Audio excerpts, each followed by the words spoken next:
Okay students, exercise 5.2 arithmetic progression class 10th English medium. Question number 9th read out करते हैं। Exercise 5.2।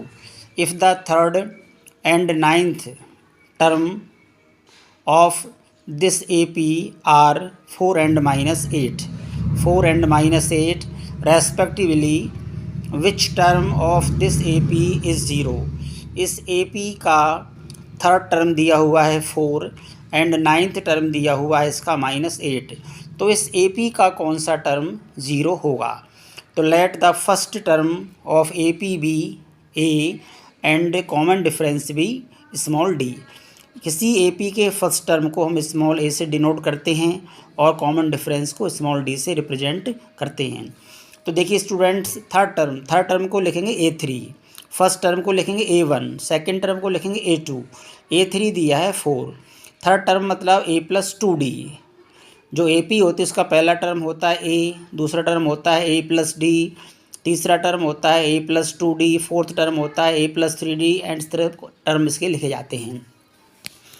तो यहाँ पर थर्ड टर्म है, इसका फॉर्मूला हो गया A+2D, वैल्यू कितनी है 4, इक्वेशन बना लिया फर्स्ट।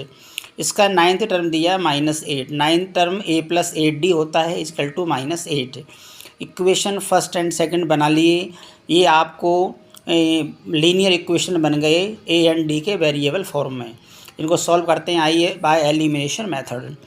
तो सॉल्व करने के बाद यहाँ से स्टूडेंट्स ये प्लस का माइनस, माइनस माइनस का plus, plus minus A cancel हो गई। सॉल्व करने पर 2D -8D -6D +4 +8 +12 हो गई।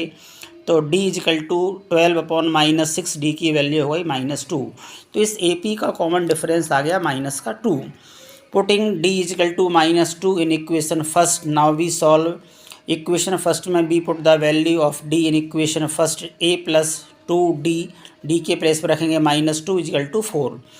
A+2 = 4 = 4 plus minus minus after transposition -4 will be +4. So A = 4 + 4. The value of A, that is first term of this AP is 8.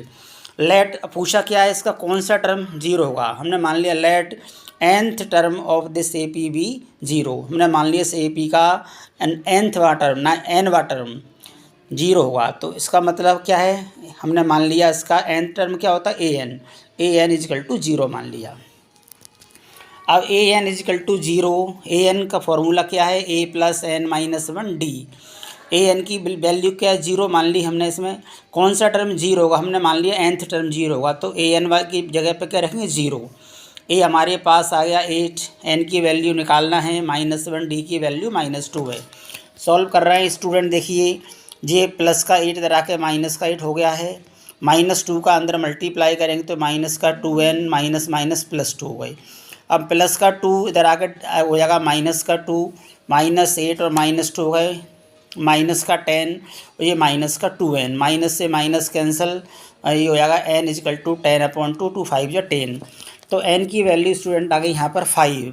इसका मतलब क्या हुआ, इस AP का n मतलब टर्म, नंबर ऑफ टर्म, इस AP का फिफ्थ टर्म 0 होगा।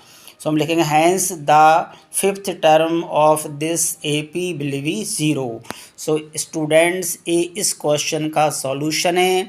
This is very most important question और ये एग्ज़ाम में अक्सर पूछा जाता है। आप इसको ठीक से समझने की कोशिश करिए। इसमें AP का थर्ड टर्म दिया है 4, इसको लिखेंगे A3 और 9th टर्म दिया है -8, इसको लिखेंगे A9।